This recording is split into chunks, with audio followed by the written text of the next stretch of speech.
கடலூர்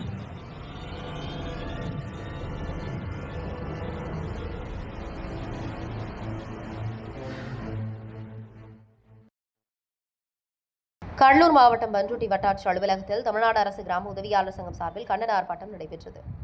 பண்ருட்டி வட்டத்தில் 31 கிராம உதவியாளர்கள் கடந்த 14/1/2023 பணி நியமனம் செய்யப்பட்டார்கள். பணியில் சேர்ந்து 2 ஆண்டுகளுக்கு மேல் சிறப்பாக பணியாற்றி வருகின்றனர். எனினும் மேற்கண்ட 31 நபர்கள் இதனால் வரை தகுதிக்கான பருவும் பணிவரன் முறையும் செய்யப்படவில்லை. இதனை பலமுறை மாவட்ட ஆட்சியர், மாவட்ட வருவாய் அலுவலர், வட்டாட்சியரிடம் மனுக்கள் கொடுத்துள்ளோம்.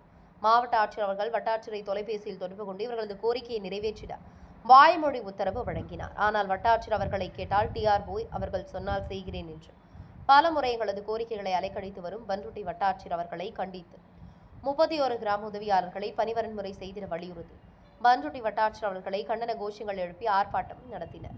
வட்டாட்சியர் அலுவலகத்தில் நடைபெற்றது. இதனால் பண்ருட்டி வட்டாட்சியர் பிரகாஷ் தலைமையில் பேச்சுவார்த்தையும் மாநில நிர்வாகிகளுடன் நடைபெற்றது.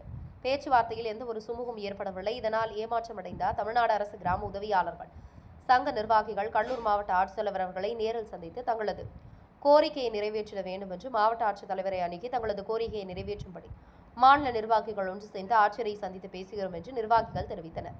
கடலூர் மாவட்ட பண்ருட்டி தவசி நியூஸ் செய்தியாளர் ஜெயசுதாஸ். சென்னையில் தலைமைச் செயலகத்தில் போயிட்டு ஒரு செக்ரட்டரி போகும்போது இல்லை சரியான 2-3 நாள் சரியானாங்க. அதனால தயவுசெய்து கிராம உதவியாளருடைய பணி எல்லாத்துக்கும் வில்லேஜ் அசிஸ்டன்ட் எதை பாரு, நீங்க பாருங்க, நிறைய பாருங்களேன், எந்த ஒரு ஃபைல் தைக்கணும், தேடணும், பணம் எல்லாத்துக்கும் வில்லேஜ் அசிஸ்டன்ட். ஆனால் ஒரு கிராம உதவியாளருக்கு ஒரு பிரச்சனைனா ஒரு வட்டாட்சியர் செய்து கொடுக்கணும். நம்ம எதுவுமே கேட்கலாம். அவரை 3 வருஷமா அந்த பசங்களுடைய நீங்க யோசனை பண்ணி பாருங்க. அது தயவுசெய்து நான் பேசும்போதே சொன்னாரு, நான் முடிச்சு கொடுக்குறேன், இது ஒரு பெரிய வேலையே கிடையாது, நான் பண்ணி கொடுக்குறேன். வேலைக்கு சேர்ந்த 2 நாள் இல்ல,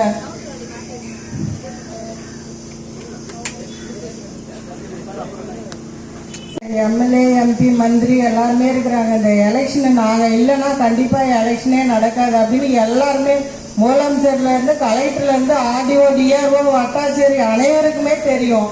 உழைக்கிற எங்களுக்கு அந்த ஊதியத்தை கேட்கிறோம், அதுக்குண்டான பலனை கேட்கிறோம். ஏன் எங்களை மட்டும் இப்படி குட்டை குனிஞ்சு குனிய கொட்டிக்கிட்டே இருக்கிற மாதிரி வில்லேஜஸ்ல மட்டும் ஏன் தான் இப்படி பண்றாங்கன்னு தெரியல.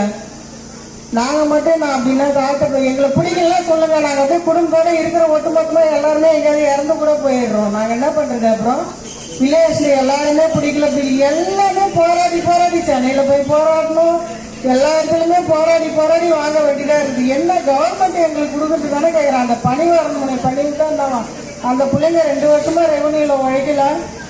எங்க தாசில்தார் கண்டாட்சிபுரத்துல ஒரே நாள்ல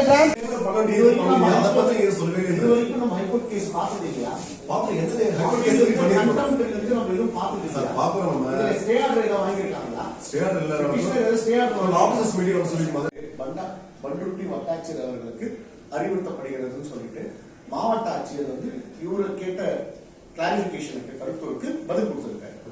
அப்போ மாவட்ட ஆட்சியர் சொல்றாரு, ஒன்றும் சொல்லல, கொடுக்காதவங்களும் மாவட்ட ஆட்சியர் சொல்றாரு. அப்போ கொடுக்கிற அதிகாரம் யாருக்கிட்ட இருக்கு? வட்டாட்சியர் கிட்ட இருக்கு. வட்டாட்சியர் நீங்க என்ன பண்ணணும்? வழக்கறிஞர் என்ன சொல்லியிருக்காரோ அதை வச்சு பேஸ் பண்ணி பண்ணணும். இதுல ரொம்ப நீங்க யோசிக்க வேண்டிய விஷயமே இல்லை.